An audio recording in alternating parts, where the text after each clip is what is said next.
obviously, the place to start in any foreign policy discussion today is Ukraine.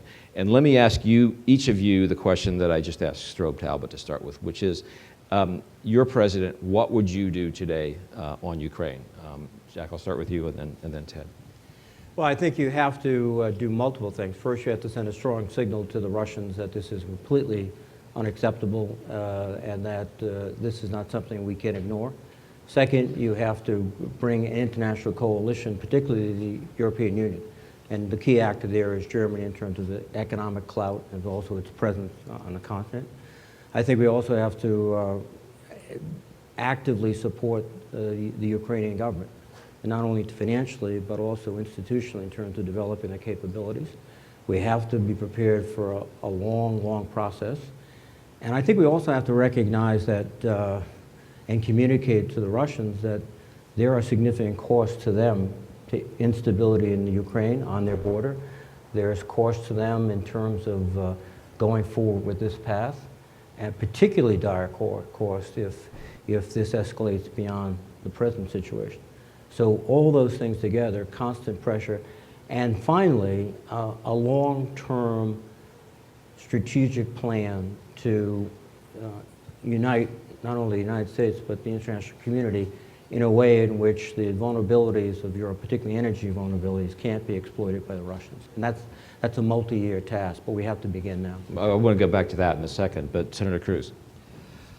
Well, I think we need to do two things. We need to, number one, reassure our allies. Mm-hmm. And number two, we need to systematically increase the costs to Russia of future military aggression.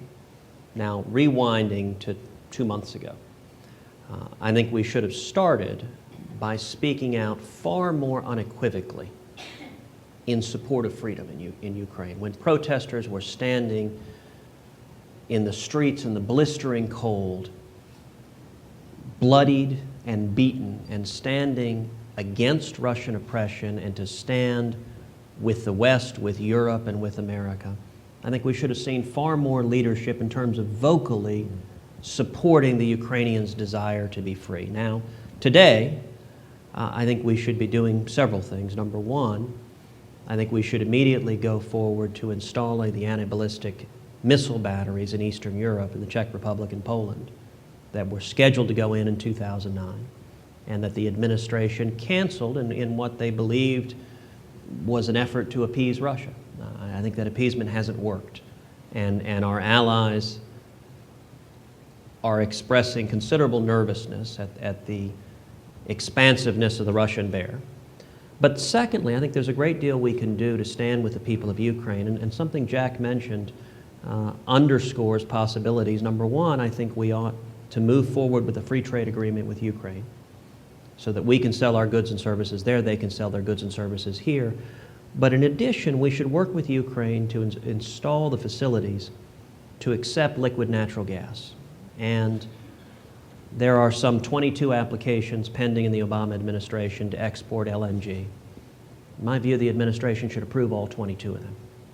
Should approve them, should allow those to go forward. And what that would do, and it would take some time, that doesn't happen instantaneously, but what it would do is three things. Number one, as we begin to export liquid natural gas, and Ukraine develops the facilities to accept them, it starts to free Ukraine from dependency on Russian energy and Russian natural gas, which Russia uses as economic blackmail, both as a carrot and a stick.